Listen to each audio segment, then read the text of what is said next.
और शान मैया की जय। और शान मैया की कथा विधि तो हमने आपको बता दिया किस तरह करना चाहिए। अब हम आपको कहानी बता रहे हैं कि जब होली में लाई चना ले लेते उसके बाद कहानी सुनते हैं। और कभी भी औसान मैया का अगर दुरैया कर रहे हो तो बिना घर से भोजन किए सुहागिन को नहीं भेजना चाहिए, उसको भोजन भी करवाना चाहिए, तभी फलित होता है।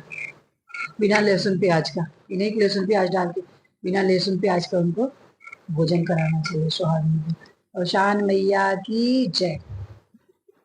तो शान मैया की कथा कहानी, घर में तो भैया बूढ़े होते थे जो सास ससुर मतलब सास होती थी गांव की जो बड़ी बूढ़ी, वही सुनाती है कहानी। मुझे तो बहुत दिन हो गए गांव में कहानी सुनी हुई, बहुत साल हो गए।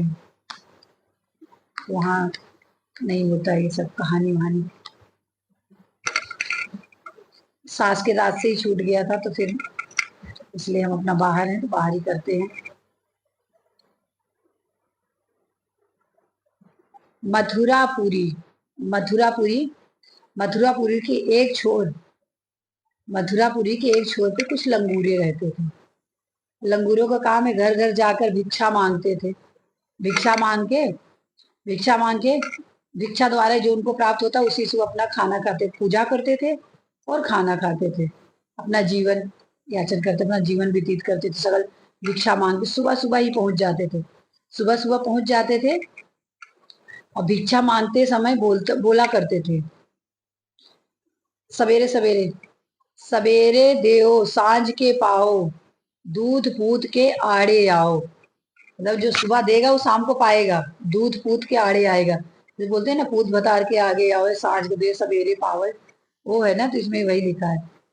लंगूरे सगल पूरा मांगते रहते थे, भिक्षा मांगते रहते थे और मांग के जाते थे, रोटी कोई दे दिया बड़ी खुशी होके लेके जाते थे।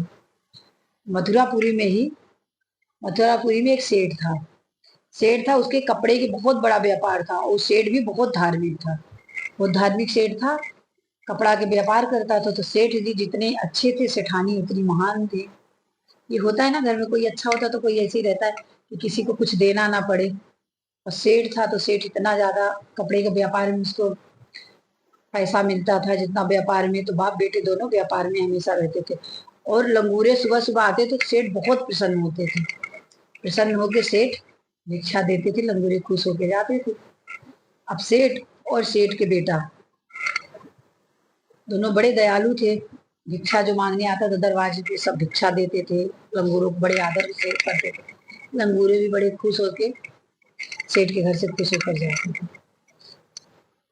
एक दिन सेठ ने अपने व्यापार के लिए, कपड़े के व्यापारी थे तो उनको जाना पड़ा बाहर देश, तो सेठानी को बोल कर गए, सेठानी को बोल कर गए कि मेरे ना रहने पे भी ये काम पूरा होना चाहिए कि कोई दरवाजे से आए तो बिना भिक्षा के ना जाए, बिना भिक्षा के कोई दरवाजे से ना जाए। तो सेठानी तो बोल दिया हाँ। अब सेठ और बेटा दोनों चले गए बाहर व्यापार में। सेठानी सुबह उठना पड़ता, उनको बड़ा कष्ट। लंगूरे आए सुबह सुबह और सुबह सुबह बोलने लगे, सुबह दे सवेरे, सुबह दे सांझ को पावे, दूध पूत के आगे आवे। ऐसे बोलते थे, सुबह सुबह आ जाते थे। सेठानी भिक्षा देते समय उनको बड़ा कष्ट होता था कि आ गए सुबह सुबह, ना उनका कष्ट होता था कि सुबह सुबह ही आ गए भिक्षा मांगने के लिए। लंगूर बड़े खुश होके जाते हैं भाई, जिसके घर पे आ जाते हैं खुशियां देकर जाते हैं लंगूर, ये होते हैं। तो सेठानी जो है, सेठानी को गुस्सा आने लगा कि मुझे सुबह उठना पड़ता है। तो उन्होंने क्या काम किया कि आज मैं अपने मन में प्लान बनाया कि आज हम इन लंगूरों को कुछ ऐसा चीज देंगे उसमें विष मिला के दे देंगे, तो ना रहेंगे लंगूरे और ना आएंगे मांगने। तो कितना गलत दूसरे के उसमें उन्होंने अपना सोच के, तो उन्होंने क्या काम किया, लंगूरों को रात में, उस दिन तो कुछ दिया, लंगूरे चले गए। अब एक दिन फिर लंगूरे आए दरवाजे पे, जैसे ही बोले कि भिक्षा दे दो, सांझ को दो सवेरे पाओ, दूध पूत के आगे आए। तुरंत रानी रात में बना के रखी कि विष मिला के लड्डू लंगूरों को दे दिया। लंगूरे जो है अब आज से नहीं आएंगे। बड़ी खुशी खुशी लंगूर, जैसे लंगूर एक आवाज दिया तुरंत लड्डू लेकर निकल आई। जब लड्डू लेकर के सेठानी आ गई तो लंगूरे बड़े प्रसन्न, कह रहे आज तो बड़ा जल्दी मुझे लड्डू मिल गया। अब क्या पता किसको कि किसके मन में क्या है, दुरैया माता जाने और शान दीदी जाने।